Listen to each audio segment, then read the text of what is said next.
Hi everyone, forecaster Summer Schnellbach here, and some new news just coming in within the last hour or two that I wanted to share with you all.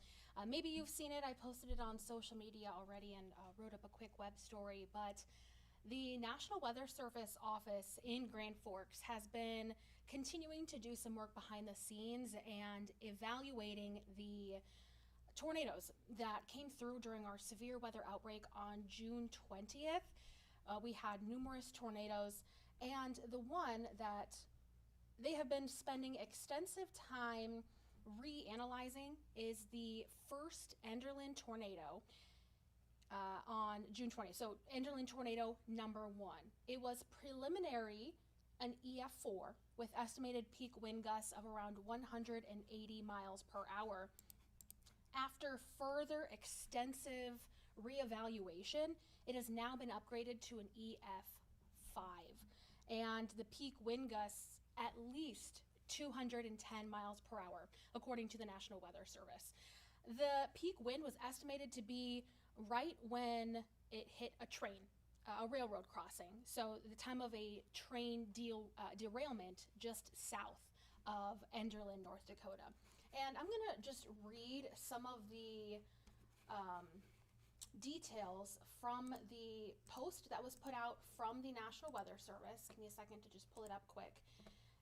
Some of their data that they reanalyzed. It included the train derailment south of Enderlin, North Dakota. The analysis involved forensic damage wind speed estimates for tipping several fully loaded grain hopper cars and the lofting of tanker cars, including one empty tanker car that was tossed about 475.7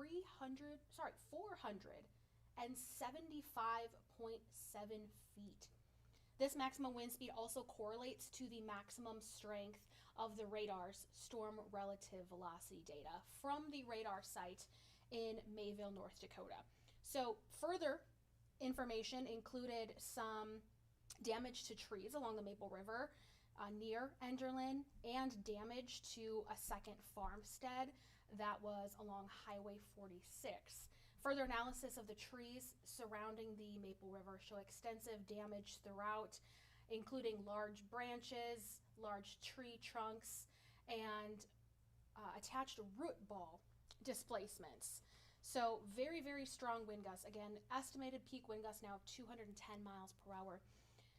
This is the first EF-5 tornado, not just in North Dakota, Minnesota, but the entire United States since 2013. That was the Moore, Oklahoma tornado. And this is the first EF-5 in North Dakota since the Fargo EF-5 back in 1957, which, very eerie, was also on June 20th, but back in 1957. And that was the tornado that Ted Fujita used to kind of develop his tornado rating scale. So let's show you this here. This is from the National Weather Service, their damage survey results.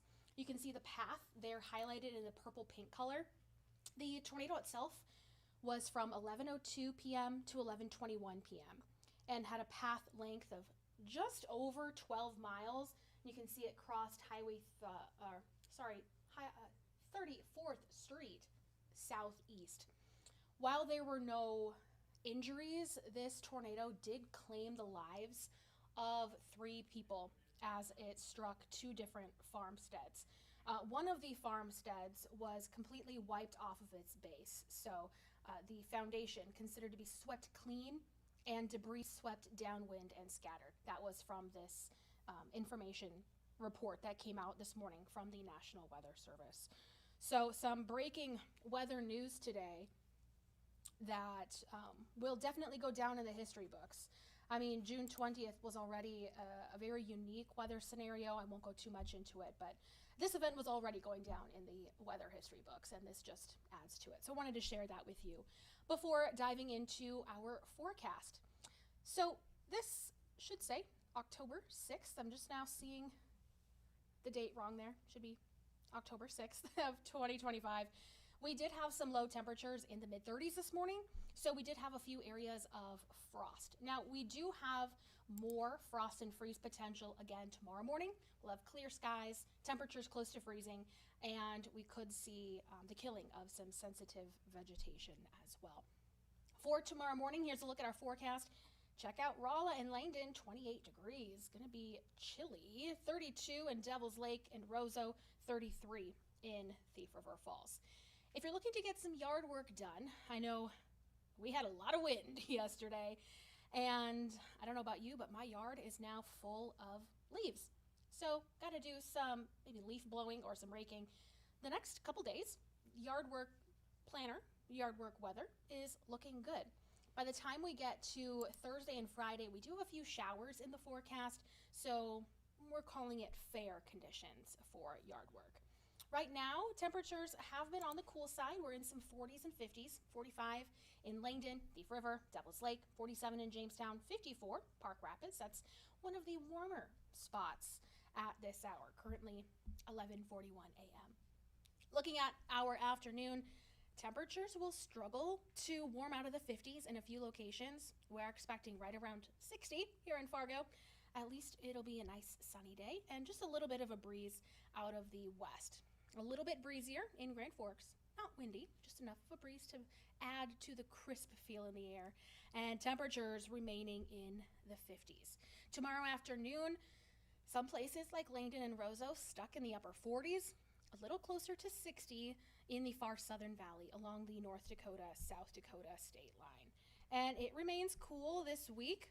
Now we've got that frost potential for tomorrow morning, so we've got that first alert for you. Another crisp morning on Wednesday. The wind picks up.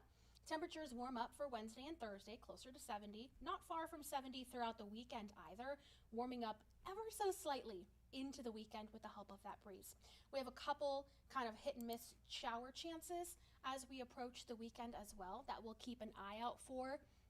But in the meantime, break out the sweaters, enjoy some pumpkin spice lattes if you haven't already, and just enjoy the crisp feel in the air that's going to be sticking around for about the next week or so. Have a great Monday.